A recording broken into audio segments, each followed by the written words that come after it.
So I don't have a list of questions. What I have is my little notes I made while I was watching the documentary. Okay. So I'm hoping to give you my chicken scratch, and maybe you could elaborate on it. Okay. So first off, it just clicked. Al, I believe that was you that said that. Yeah.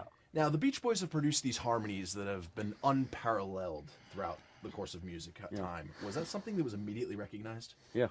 Really? Yeah. It's incredible, right? The first play on the radio.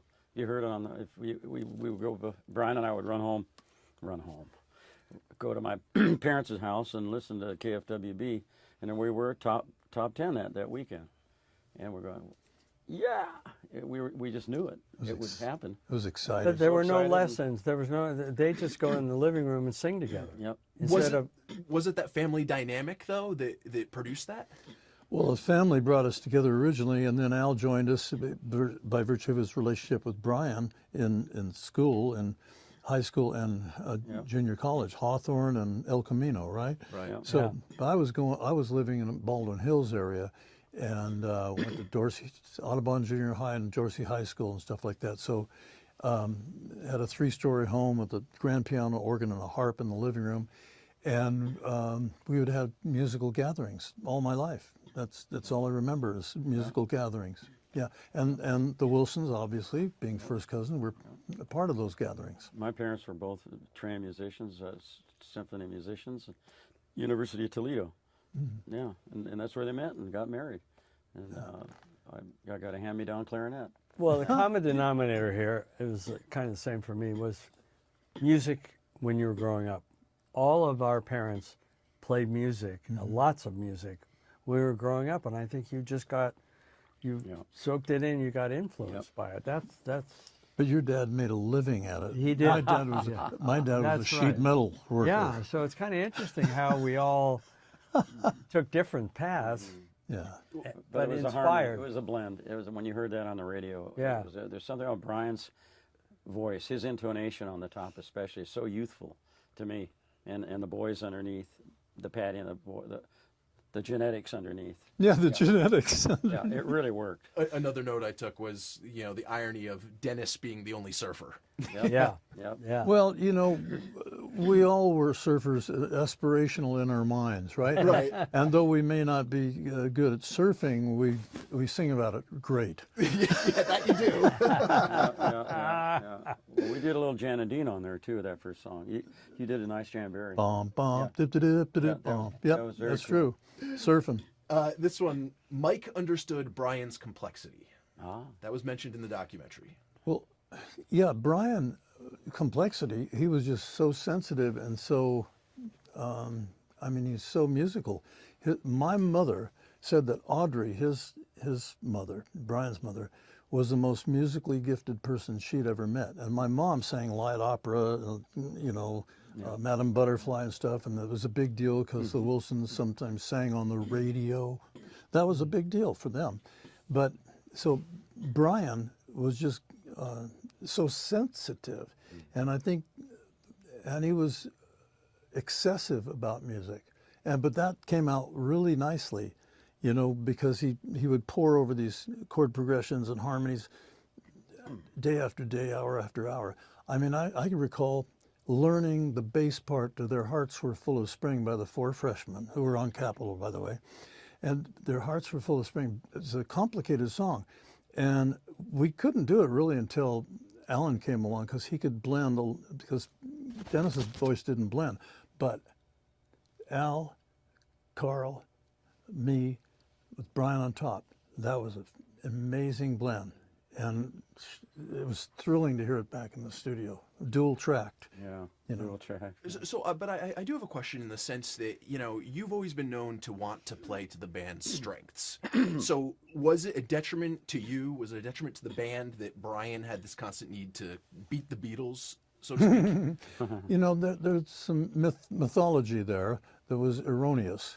I named the Pet Sounds album because Brian didn't know what to call it. Right. I went supposed to be with friends of, what was it supposed to be? I don't know. Our crazy friends or something. Whatever. And I went with Brian to Capitol Records to play it for Carl Engelman, who was the A&R guy nicest guy you ever want to meet, but they didn't know what to do with the Pet Sounds album. They played it for their marketing people, and they and literally said, can't you do something more like I Had to Get Around, Fun, Fun, Fun, Surfing USA, or at least California Girls? You know, no, this is what we're doing. This is Pet Sounds. So anything that was said negatively about I didn't want to do this or that, that's total BS because, you know, named the album, sang on every song that I was required or asked to do, and wrote a few lyrics. But Tony Asher was a writer on that album. He did a fantastic job on like God Only Knows and several other songs. Anyway, so it was a true collaboration. Because we were on the road, we were in Japan when Brian did the track for Sloop John B., which Alan suggested to him. But it came out fantastic, better than we could ever thought. Incredible. Oh, yeah. It was originally done by the Kingston Trio, but Alan was a big trio fan. So was I, but I like the R&B groove stuff too. But anyway, to make too long a story short, it's always been a collaboration, various strengths from various guys, and I helped Brian out if he was stuck on lyrics, and maybe I even suggested to him, we got to do a song about a girl who borrows her father's car, and that became fun, fun, fun. T-bird thing. Well, I also say that I don't think it was a competition. I think it was, or a rivalry, or he was trying to top the Beatles. I think he was inspired by Inspired, that would be the word. It was back and forth. Yeah, and then they were inspired by him. So we wouldn't have Sgt. Pepper's without Pet Sounds, because Bruce Johnston took the album, you know, and he said, why am I taking the album? But We had the same publicist. what was Derek Taylor? Derek Taylor said, take this over. And then he goes and meets Keith Moon, and he ends up with Paul and John in the suite. You go, what? Did you know these stories before you were doing the No. doc? You didn't? No, I didn't know that Bruce. I knew that Paul and John had heard it, but I didn't know that Bruce had taken it over under his arm. Yeah, Keith Moon sent us a letter. He wanted to become the Beach Boys drummer, he wanted to be, but Dennis Wilson was a family member. Yeah, nepotism. Nepotism reared its head. Well, he also had the looks, you know. Yeah, He did. He was a sex symbol Yes. in the band. You always have to have one. You know? Well, you know. So we were cool with each other. What Mike's trying to say is he's not. He gets a bad rap for saying things about. Well, actually, I don't disagree with you on some of the stuff, because with respect to Smile, we were recording Smile and Pet Sounds at the same time. Yeah. So we were way heavy burdened with a lot of stuff, and at some point you get physically worn out, and you might say something like, but those are all fantastic things that we did. It's all work together. but You know, the minute they got to. But you get sometimes a bad rap. But no, he helped with Pet Sounds. I helped with the Sloop John B. I even rearranged Sloop John B for him before he even recorded it. So I didn't get any credit for that. But we all supported each other. It was a collaboration. Are there any demos and B-sides and stuff is there a vault somewhere that hasn't been released that we may one day see? Are there unfinished tracks? For sure. I think they're probably something always unfinished tracks, but right now we're not. They may not be very good.